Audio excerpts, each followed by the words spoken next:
Bienvenidos a Esperanza Bense, donde la Esperanza Bense. Welcome to Esperanza Bense, where hope wins. How's it going? Happy Moon Day. It's the Six of Swords reversed coming in for our flavor. 29th of December, 2025.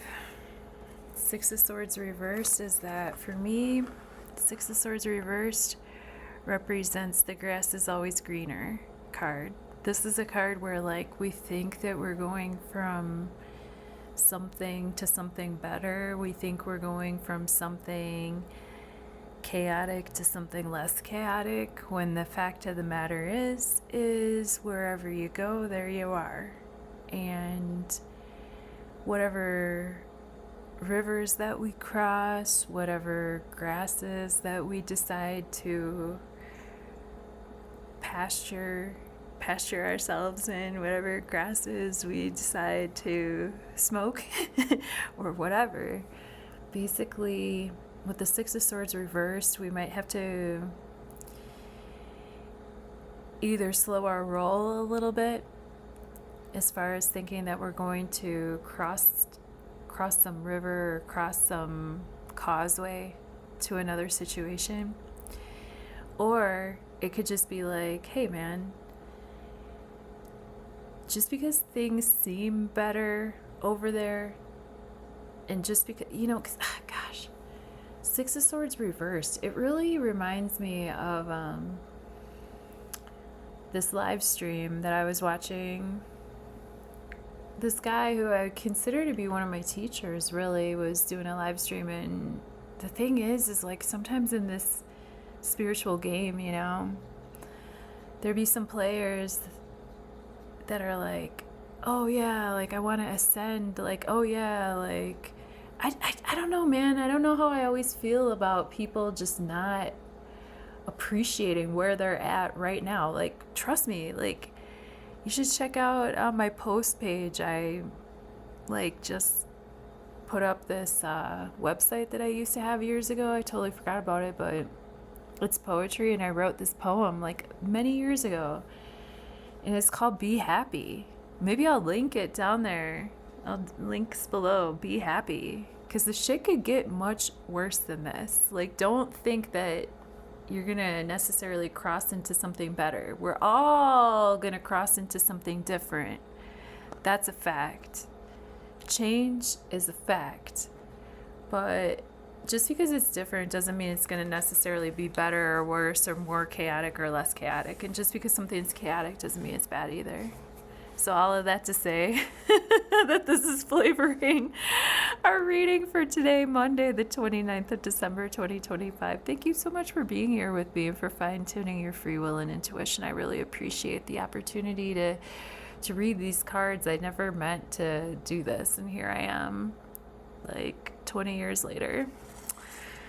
That'll be the flavor of the day. Let's pray over these cards. You can tune in and pray on your side if you want to. I tune in and pray on my side, and I just pull cards for the energy of the day, and sometimes we talk about the astrology too.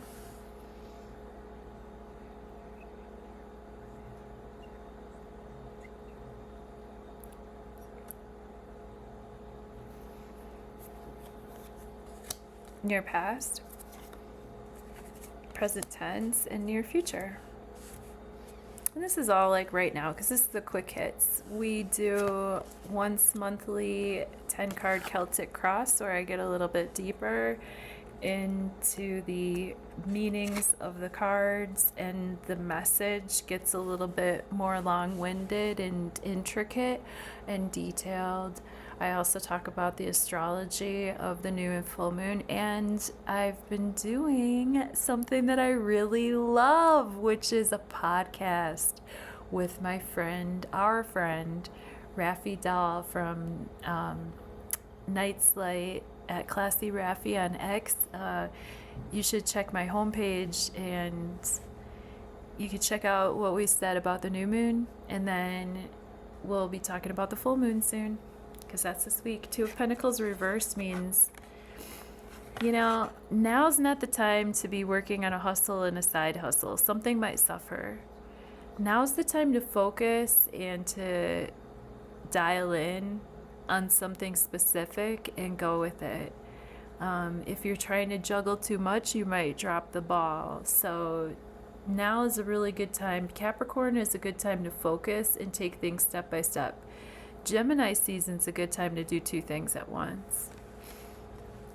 Nine of Pentacles reversed means that we might have to leave our isolation chamber a little bit here, leave our own protective walled garden and venture out. This is like, Nine of Pentacles is hermit energy, but it's more in the daily sense. But this can be somebody who has a great time on their own. They're doing just fine on their own, but at the same time, like, you know, I was just thinking about this, like, something my mom said to me before she passed away, because I was like, I'm always lamenting about, you know, feeling sorry for myself for not being married or something like that, or I don't have a husband or whatever. And the fact of the matter is like, you got to get out there and say something, you know?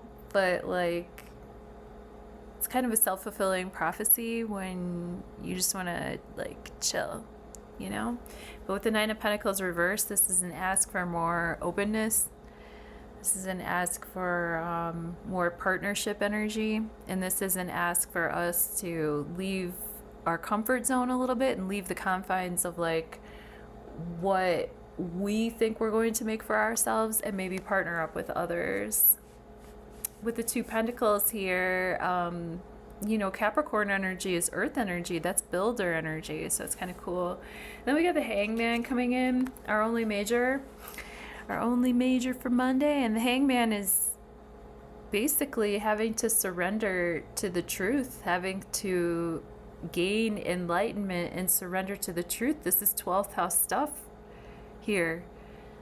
This is like the only way that we're going to gain enlightenment is through that discomfort and through understanding that the only way through our own blind spots is to surrender to God and surrender to the process. I was listening to the Leo King the other day.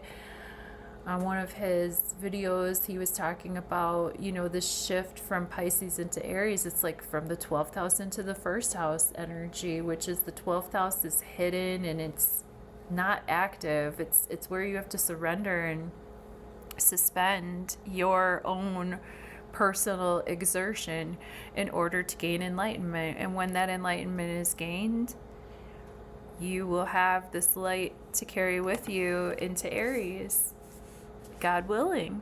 All right, so that's, oh, am I still recording? I think so. All right, well, hopefully I'm still recording. That's your quick hit. Love you, bye.